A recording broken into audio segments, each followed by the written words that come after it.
सिगाङाव बयखौबो खुलुमबाय लोगोसे आंनि डिजिटेल बड' इउटिउब चेनेलाव बयखौबो बरायग्रोबाय आरो गासै नायगिरिफोरनो आंनि अननाय आरो सिबिनायखौ जासिहरनाय जाबाय। आसा खालामो बयबो मोजाङैनो दं जानांगौ। आंबो इसोरनि अननायाव मोजाङैनो दं। दिनै आं मोनसे गोदान भिडिअ लाना फैदों।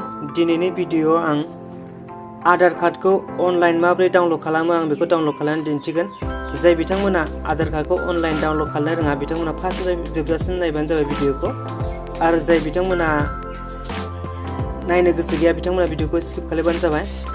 आरो आंनि खावलायनाय बयबो नायनानै ला जाहाथे मालाबा इमारजेन्सिफोर जायोबा नांथारगौ जायोबा थाब खालामनानै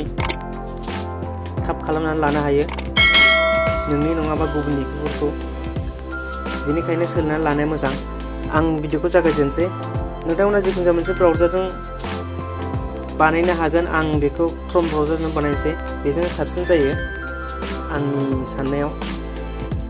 बेखौ माबा खालामसै सार्च खालामसै UIDAI नै ओंखारखाबाय uidai.gov.in बे गोजौनि लिंकआवनो थुनानै होनोसै इन्टार होनोसै आङो।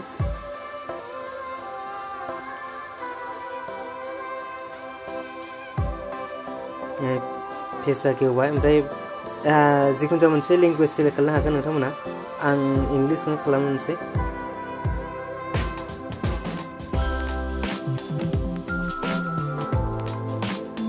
बेनि उनाव नै फार्स्ट बेबायदि एवगोन नैबेखौ क्लस खालामना लानोसै।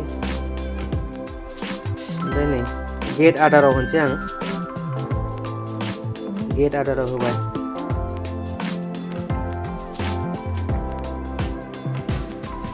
नेटानो जोबोद स्ल' थाब जानो नागिरा। फैबाय ओमफ्राय गोबां दं नै ओपन मोइन स्टेटास डाउनलड आधार नैबे डाउनलड आधारावनो आरोबाव क्लिक खालामबाय डाउनलड आधाराव। ओमफ्राय आरोबाव दंबावो नै डाउनलड आधार आरोबावबो होबावनोसै डाउनलड आधारावनो।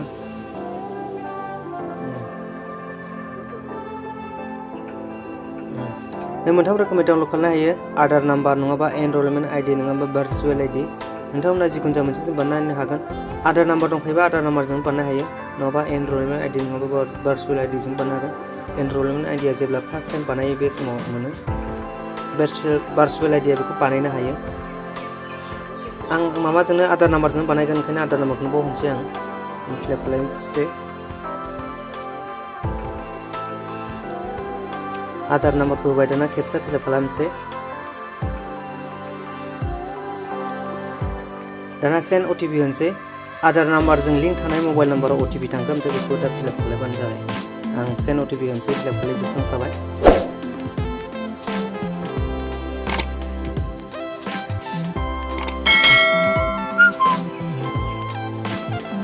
कपि खालामबाय आङो।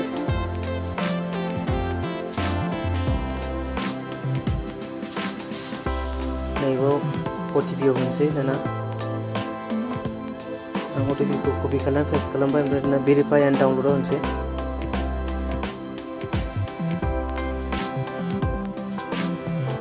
कनग्रेचुलेसन जाबाय माबा जाबाय।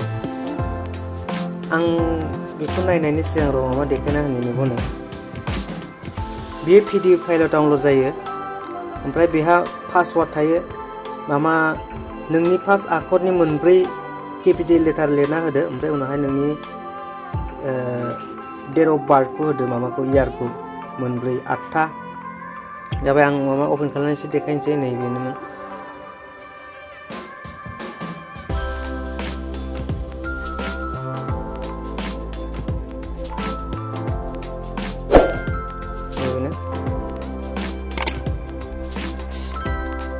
बेनो आधार कार्डआ। बेखौ अरिजिनेलखौ जेसेबां माबा खालामो बेखौबो बिदिनो माबाखायो भेलु होखायो। बेनिखायनो नोंथांमोना जेराव नांगौ बेखौनो होनो हागोन। आं प्राइभेसिनि थाखाय माबाखौ ब्लार खालामना होदों। नोंथांमोना गाज्रि मोननो नाङा। आंहाबो डाइरेक्ट देखायजोबनो हाया बेनिखायनो ब्लार खालामना होबाय आङो। भिडिअखौ जोबजासिम नायनायनि थाखाय गोजोन्थों। Thank you.